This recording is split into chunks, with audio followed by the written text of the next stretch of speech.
Item ಯಾವುದೇ ಇರಲಿ try ಮಾಡಿ ಆಚಿ ಚಿಕನ್ ಮಸಾಲಾ. ಅನುಭವ ಇರುವಂತ ಎಚ್.ಕೆ. ಪಾಟೀಲ್ರು ನೋಡೋದಕ್ಕೆ ಸಿಗ್ತಾ ಇದ್ದಾರೆ. ಹಲವು ಬಾರಿ ಸಚಿವರಾಗಿ ಕೆಲಸ ಮಾಡಿದವರು ಎಚ್.ಕೆ. ಪಾಟೀಲ್ ಅವರು. ಹಿರಿತನಕ್ಕೆ ಅವಕಾಶ ಅನ್ನೋದಾದ್ರೆ ಎಚ್.ಕೆ. ಪಾಟೀಲ್ ಅವರ ಹೆಸರು ಮೋಸ್ಟ್ಲಿ ಮತ್ತೆ ಮುಂಚೂಣಿಯಲ್ಲಿ ನೋಡೋದಕ್ಕೆ ಸಿಗ್ತಾ ಇದೆ. ರೆಡ್ಡಿ ಸಮುದಾಯಕ್ಕೆ ಸಂಬಂಧಪಟ್ಟವರು, ಉತ್ತರ ಕರ್ನಾಟಕ ಭಾಗದಲ್ಲಿ ಒಬ್ಬ ಪ್ರಬಲ ನಾಯಕ ಅಂತ ಗುರುತಿಸಿಕೊಂಡವರು, ಗದಗ್ನ ಶಾಸಕರು ಹೌದು, ಹಲವು ಬಾರಿ ಸಚಿವರಾಗಿ ಕೆಲಸ ಮಾಡಿರುವಂತಹ ಅನುಭವ ಇದೆ. ಪಕ್ಷದ ಅತ್ಯಂತ ಪ್ರಭಾವಿ ಮತ್ತು ನಿಷ್ಠಾವಂತ ನಾಯಕ ಅಂತ ಗುರುತಿಸಿಕೊಂಡಿದ್ದಾರೆ.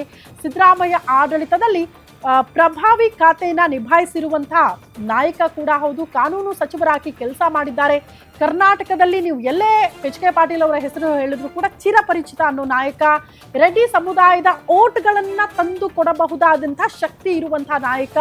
ಹಂಗಾಗಿ ಅವಕಾಶ ಮಾಡಿ ಕೊಡ್ತಾರಾ ಡಿ.ಕೆ. ಶಿವಕುಮಾರ್ ಅವರು? ಅಗೇನ್ ತಮ್ಮ ಸಂಪುಟದಲ್ಲಿ ಹಿರಿಯ ನಾಯಕರು, ಮುತ್ಸದ್ದಿ ರಾಜಕಾರಣಿಗೆ ಅವಕಾಶ ಮಾಡಿಕೊಡೋದಾದ್ರೆ, ಇಲ್ಲ ಸಂಪುಟದಲ್ಲಿ ಸ್ವಲ್ಪ ಅನುಭವನೂ ಅವಶ್ಯಕತೆ ಇದೆ ಅನ್ನೋದಾದ್ರೆ ಅವರಿಗೂ ಕೂಡ ಒಂದು ಚಾನ್ಸ್ ಸಿಗೋದ್ರಲ್ಲಿ ಡೌಟ್ ಇಲ್ಲ. ಮತ್ತೊಮ್ಮೆ ಸಚಿವರಾದರೂ ಕೂಡ ಆಶ್ಚರ್ಯ ಪಡಬೇಕಾಗಿಲ್ಲ. ಇಫ್ ಸಪೋಸ್ ಕಂಪ್ಲೀಟ್ ಹೊಸ ಮುಖಗಳಿಗೆ ಆದ್ಯತೆ ಅನ್ನೋದಾದ್ರೂ ಎಚ್.ಕೆ. ಪಾಟೀಲ್ ಅವರಿಗೂ ಸ್ವಲ್ಪ ಮಿಸ್ ಆಗುವಂತಹ ಸಾಧ್ಯತೆಗಳಿದೆ. ಎನಿವೇ, ಸೆಕೆಂಡ್ ಲಿಸ್ಟ್ ಅಲ್ಲಿ ಸಂಭಾವ್ಯರ ಪಟ್ಟಿ ನೋಡಿದಾಗ ಹಿರಿತನ, ಹೊಸ ಮುಖ ಅಂತ ಬಂದಾಗ ಹಿರಿತನದ ಆಧಾರದ ಮೇಲೆ ಅವಕಾಶ ಸಿಗುವಂತಹ ಸಾಧ್ಯತೆಗಳಿದೆ ಎಚ್.ಕೆ. ಪಾಟೀಲ್ ಅವರಿಗೆ.